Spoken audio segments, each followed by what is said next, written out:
ಮಕ್ಕಳು ತಮ್ಮ ಪೋಷಕರ ವಿಸ್ತರಣೆಯಾಗಿದ್ದಾರೆ. ಶಾರೀರಿಕವಾಗಿ ನಾವು ಮಕ್ಕಳಲ್ಲಿ ಅದೇ ಮುಖ, ಅದೇ ಕಣ್ಣುಗಳು ಮತ್ತು ಆ ಒಂದು ಪೋಷಕರ ಹೋಲಿಕೆಯನ್ನು ಕಾಣುತ್ತೇವೆ. ಭಾವನಾತ್ಮಕವಾಗಿ ಆ ಪೋಷಕರಿಂದ ಪಡೆದಂತಹ ಪ್ರೀತಿ ಅಥವಾ ಭಯ ಇರಬಹುದು, ಅವರು ತಮ್ಮೊಂದಿಗೆ ಒಯ್ಯುತ್ತಾರೆ. ಮಾನಸಿಕವಾಗಿ ಸೈಕಾಲಜಿಕಲಿ ಮಕ್ಕಳ ಪ್ರತಿಭೆ ಅಥವಾ ನಡವಳಿಕೆ ಮತ್ತು ಕೌಶಲ್ಯಗಳು ಹೆಚ್ಚಾಗಿ ಅವರ ಮನೆಯಲ್ಲಿ ಪಡೆಯುವಂತಹ ಒಂದು ಸಂಸ್ಕಾರದಿಂದಲೇ ರೂಪುಗೊಳ್ಳುತ್ತವೆ. ಸಂಕ್ಷಿಪ್ತವಾಗಿ ಹೇಳಬೇಕೆಂದರೆ ಒಂದು ಮಗು ತನ್ನ ಪೋಷಕರ ಪ್ರತಿಬಿಂಬವಾಗಿರುತ್ತದೆ. ಪ್ರಿಯರೇ, ಇಂದಿನ ಶುಭ ಸಂದೇಶದಲ್ಲಿ ಪ್ರಭು ಯೇಸು ಕ್ರಿಸ್ತರು ಹೇಳುತ್ತಾರೆ, ನಾನು ಮತ್ತು ನನ್ನ ಸ್ವರ್ಗದಲ್ಲಿರುವಂತಹ ತಂದೆಯು ಒಂದೇ ಎಂದು. ಇದು ಕೇವಲ ಹೋಲಿಕೆಯಲ್ಲ, ಇದೊಂದು ಐಕ್ಯತೆ, ಯೂನಿಟಿ. ಯೇಸು ಕೇವಲ ತಂದೆಯಂತಿರುವ ಒಬ್ಬ ವ್ಯಕ್ತಿಯಲ್ಲ, ಅವರು ತಂದೆಯಾದ ದೇವರನ್ನು ಸಂಪೂರ್ಣವಾಗಿ ಜಗತ್ತಿಗೆ ಪ್ರಕಟಪಡಿಸುವವರು.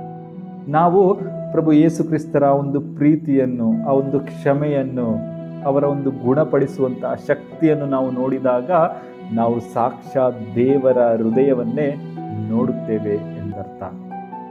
ಪ್ರಿಯರೇ, ಇಂದು ಈ ಶುಭ ಸಂದೇಶದ ಮೂಲಕ ನನಗೂ ಮತ್ತು ನಿಮಗೂ ಇರುವ ಸಂದೇಶವೇನೆಂದರೆ, ಮಕ್ಕಳು ತಮ್ಮ ಪೋಷಕರನ್ನು ಪ್ರತಿಬಿಂಬಿಸುವುದಾದರೆ ದೇವರಾದ ಮಕ್ಕಳು ನಾವು ಆ ದೇವರನ್ನೇ ಪ್ರತಿಬಿಂಬಿಸಲು ಕರೆಯಲ್ಪಟ್ಟಿದ್ದೇವೆ. ನಮ್ಮ ಜೀವನವು ಆ ಒಂದು ದೇವರ ಪ್ರೀತಿ, ಕರುಣೆ, ತಾಳ್ಮೆ ಮತ್ತು ಸತ್ಯವನ್ನು ಎತ್ತಿ ತೋರಿಸಬೇಕು. ಜನರು ನಮ್ಮನ್ನು ನೋಡಿದಾಗ ಅವರಲ್ಲಿ ಕೋಪದ ದರ್ಶನವಾಗುತ್ತದೆಯೋ, ಅಸೂಯೆಯ ದರ್ಶನವಾಗುತ್ತದೆಯೇ ಅಥವಾ ದೇವರ ದರ್ಶನವಾಗುತ್ತದೆಯೋ ಎಂದು ಕೇಳಬೇಕು. ಅವರು ನಮ್ಮಲ್ಲಿ ತೀರ್ಪು ನೀಡುವಂತಹ ಗುಣವನ್ನು ಕಾಣುತ್ತಾರೆಯೇ ಅಥವಾ ಸಹಾನುಭೂತಿಯನ್ನು ಅನುಭವಿಸುತ್ತಾರೆಯೇ? ಪ್ರಿಯರೇ, ಯೇಸು ತಂದೆಯೊಂದಿಗೆ ಒಂದಾಗಿರುವುದು ಎಂದರೆ ಏನು ಎಂದು ನಮಗೆ ತೋರಿಸಿಕೊಟ್ಟಿದ್ದಾರೆ. ಈ ಲೋಕದಲ್ಲಿ ನಾವು ಜೀವಿಸುವಾಗ ಆ ದೇವರನ್ನು ಪ್ರತಿಬಿಂಬಿಸುವಂತಹ ಆ ದೇವರ ಮಕ್ಕಳು ನಾವಾಗಬೇಕು.